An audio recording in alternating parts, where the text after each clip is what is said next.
Good afternoon, everybody. My name is Inga Cotton. I'm the founder and executive director of San Antonio Charter Moms, and these are Charter Moms Chats.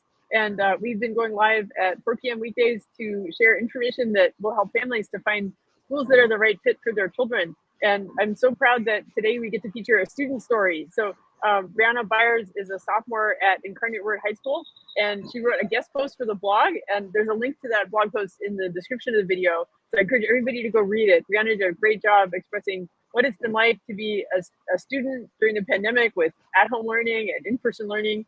And I'm really excited to get to talk to her so she can share in her own words, what that's been like. And since we're on StreamYard, if there are comments or questions, I can bring those up on screen. And just really looking forward to having this conversation, Brianna. Thank you. Thank you. Thank you so much for having me. Yeah. Oh, and I'm just going to mention that Ann Schaefer-Salinas is in the back there. She's she's part of the team at Incarnate Word High School. So, thank you, Ann, for connecting us with student voices, because that's something it's really important to me. This is what this is all for, is helping the students to grow. So, so thank you. Yeah. Well,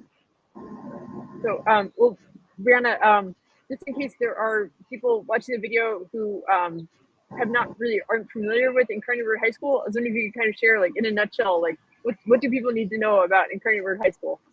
Yes, of course. Incarnate Word High School is a Catholic private school for 9 through 12, and this school is known for its modular schedule, which is very closely associated with the college schedule. We have very rigorous curriculum, and we're also known for our sports and the religious practices of being associated with the Sisters of Incarnate Word. Okay, great, thank you. And I'm gonna, let's see, I put the name of the school up on the screen, Incarnate Word High School, and then also here's the website, incarnatewordhs.org. And I'll put those up at the end as well. But so thank you for giving folks like a snapshot of what Incarnate Word High School is about. So I wanted to ask for you in particular, so you're a sophomore and you're in the second semester of your sophomore year. So I was wondering if you could kind of talk about, like, what has your timeline been like as far as, during the pandemic with on-campus learning and in-person learning, like how has that gone for you? Yes, of course. I began my high school career, as many other students have, in at-home learning. I began my freshman year in 2020, and then ended in 2021, and I did the entire year virtually. Then I began my sophomore year in 2021 as a virtual student because the numbers were quite high and I was a little bit concerned for my safety and the safety of my family. And in 2022, I have been able to return to Incarnate Word as an in-person student. Yeah, that's one thing that you explain well in the blog post is that there's really pros and cons about being at home versus being on campus. So I was wondering if you could kind of, give some highlights about that, right? So like at home, you can go to the bathroom whenever you want, right? Yes. I think some of the pros of being at home is that you do kind of have that independence and freedom to kind of go, like you said, to the bathroom whenever you want, get whatever snack or lunch that you want. You really do have to manage your time depending on the school that you choose, whether it has a modular schedule, something similar to the modular scheduler, or just the regular standard school schedule. You really do have to be able to separate your time and really kind of understand when you should prioritize school versus when you should prioritize your home life, because if you do not have the ability to kind of work in an office and then spend your free time in your own private room, it really does make the time mesh together. So being able to kind of separate that, or knowing that you should take breaks, is really, really important. Some of the cons, I would say, is definitely being able to get really distracted. It's very easy. You don't have to really worry about putting your phone on do not disturb, or like you might get notifications on your laptop on your phone. Also, really outside noise. So I live in an urban area, and there's lots of trucks and cars that are constantly moving. So it does kind of distract, but other than that, it's really cool. In-person learning per se, you do have that separation from home and school, but the in-person environment can be a bit overwhelming, especially if you haven't been in it for almost 2+ years. There definitely is a lot going on, so being able to kind of relax for a second and step back is really something that I advise if you are looking to go in person. I think one of the other pros is definitely being able to talk to teachers a little bit more smoothly, because you don't have to worry if your teacher got the message or not, because you're talking right to them. I guess some of the cons, I guess, of being in person is just kind of that you don't get to be in the comfort of your home or your room. Yeah, I know what you mean about noise. Like so every second Tuesday is when the landscapers come. And I have trouble concentrating when the leaf blowers, or like I'll be on a Zoom call and then like the leaf blower goes right by the window. I'm like, I'm sorry. Yeah, or it's like, that's right, I have to do laundry. But yeah, so I have my eye on like a potential office to move back into, so I can have a little bit more of that separation, and then that communication you're able to have in person with teachers or classmates, that's really special. And so like, even though I work from home, I'm trying to like schedule meetings in person so we can have like really good brainstorming, and it just seems like we can cover so much in one of those in-person meetings. So yeah, they both have their pros and cons. So you've mentioned about like the modular schedule, and I know like in the blog post you talk about like some of the amazing courses that Incarnate Word offers, and I mean it sounds like it's the academics have a lot of variety, and so I was wondering if you could talk about like the academic aspects of Incarnate Word High School, and like what are some of the courses that you've been able to take? Yes, I personally have taken English honors, and I'm currently taking English honors too. I've taken French, both French 1, and I'm taking French 2 as of right now. I've taken algebra, geometry, and I've also taken geography and world history is what I'm taking as of right now. Incarnate Word does provide many different paths or classes that can really appease to anyone who has certain tastes. If you're looking to go into the medical field, I highly and really do I do suggest coming to Incarnate Word, because they have a rigorous math program, they have a rigorous science program, they offer many different sciences such as food science. They also provide physics, chemistry, biology, human studies. They also provide aquatics, and then they also provide lots of math such as algebra, geometry. I believe they also provide calculus, pre-calculus, algebra 2, and just lots of other different courses. If you're more into literature, they do provide, of course, all the Englishes and AP English. They also do provide dual credit courses, along with other electives such as creative writing, psychology and sociology, child studies, and you also have many other programs such as the dance team and the dance classes, choir, musical theater, many different classes and courses. Yeah, wow, that's okay. I'm going to put the link back on the screen in Incarnate Word High School, because the website does a really good job of like, it's like if you didn't catch Brianna explaining all the classes, it's on the website. But I think the takeaway from that is that it's a very rich curriculum that has high academic standards, and there's a lot of courses to choose from. And I know in the blog post you talked about how like you were thinking about what your interests are, and like what you might want to do for a career, and that influenced like what you were looking for in high school, like what kind of courses you'd want to take. And actually, I feel like you offered some really good insight in your post about that. Like maybe when you're 13 or 14, you might not know the rest, where you're gonna have plans for the rest of your life, but you just want to have some possibilities. So can you talk more about that? Yes, of course. Not too long ago in 8th grade, I was trying to figure out what high school I wanted to go to. And I really do give advice to parents and students that please do listen to your student. They might not know what they want to do or what path they want to take, but give them options and give them the flexibility that if it doesn't work out for them, don't put any pressure on them to continue and let them be flexible because education really is very personal. So even if you're a student and you don't really know what you want to do, if a school has something you would like to do or seems interesting or multiple things that spark your interest, I really do say look at all of your options and then what really clicks for you. Maybe the campus doesn't work. Maybe the school hours don't work, or maybe it's just not in a really good financial place for you. But really looking at all of your options and really saying what's best for you is all I can really give for advice. No, it makes a lot of sense. I want to reinforce what you're saying about that. Especially when it comes to choosing a high school, that like the older kids get, the closer they get to adulthood, the more their opinions should matter. And maybe you don't get the final say, or maybe you present them with a range of options.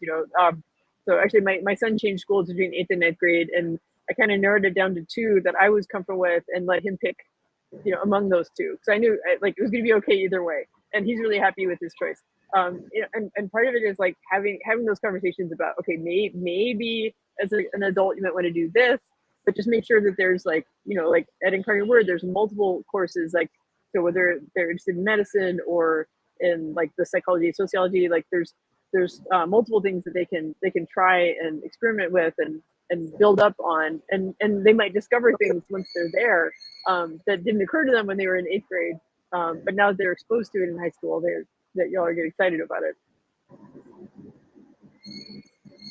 Yeah. I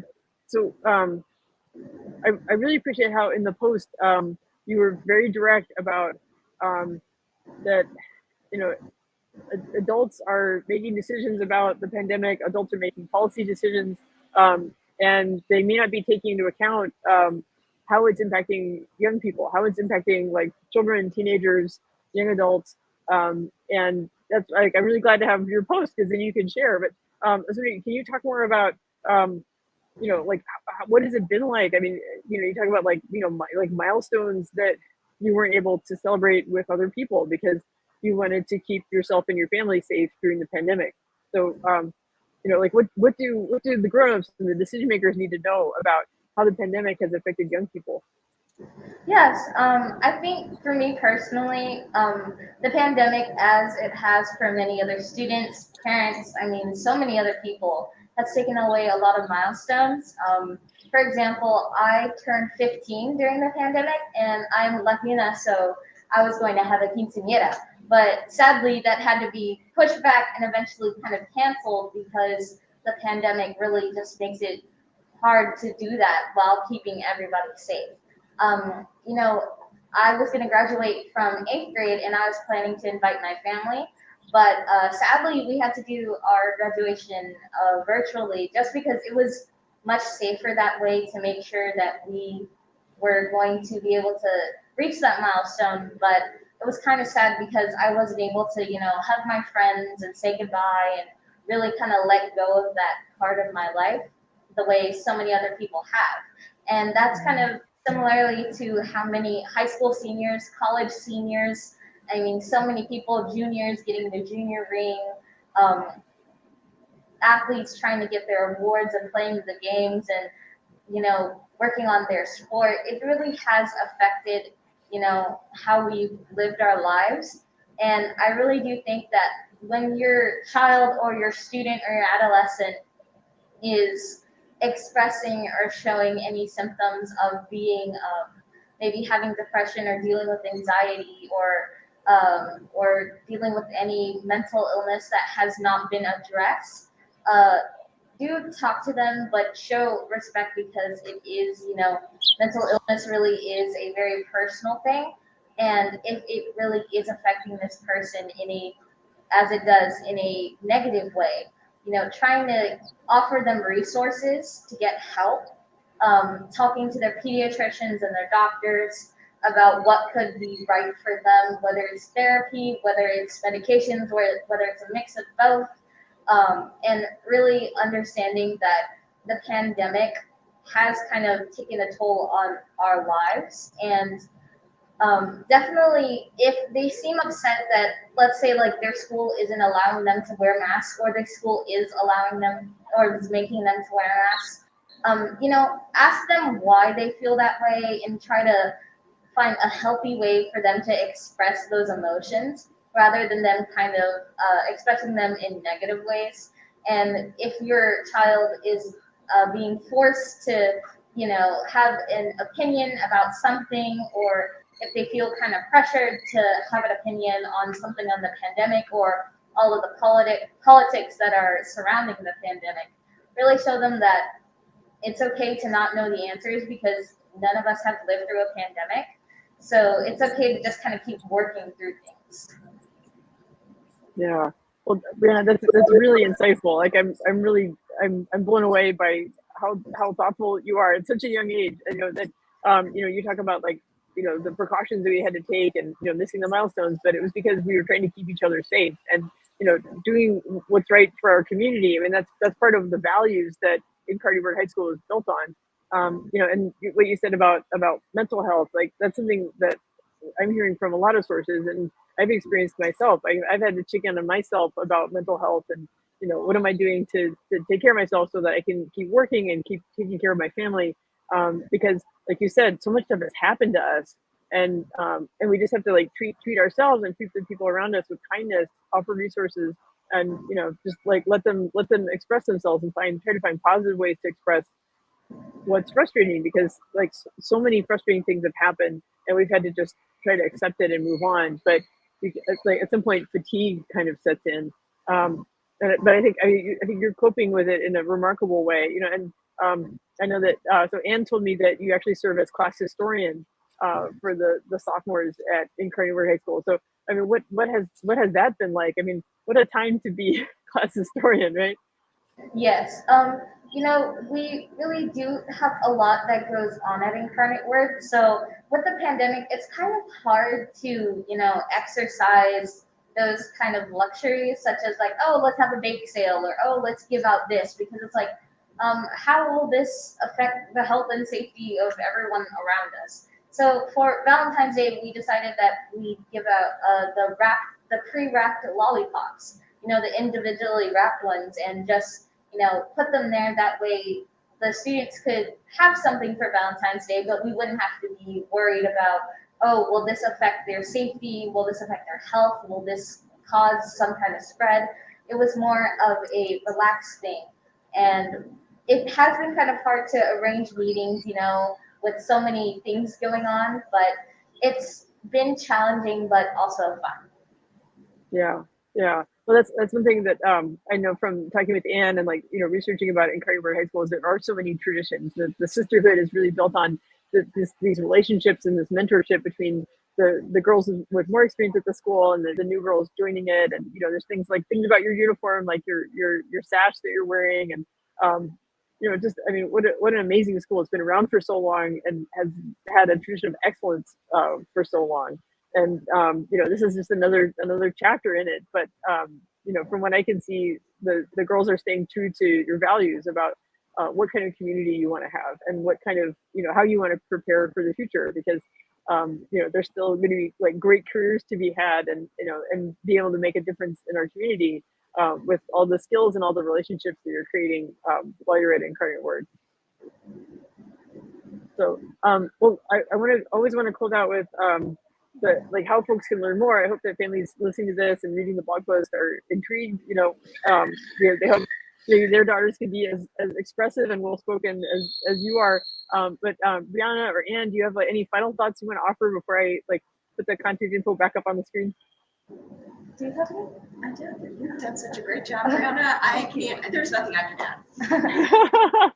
Well, I think Brianna's done a wonderful job, and I thank you, Anne, for pointing us towards your the class historian to be so expressive. I think you're a great ambassador for Incarnate Word. Thank you. For sure.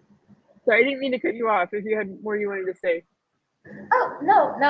I guess my parting words to everyone watching, that if any students are watching or parents, just remember that education really is a very personal thing, and maybe Incarnate Word might not be for you, But if it is, really look into what you want to do and really kind of bounce off of your passions, because you're not going to want to stay in a job that you're not passionate about. So whatever, ignites that fire that makes you want to do things, I'd say definitely go for it.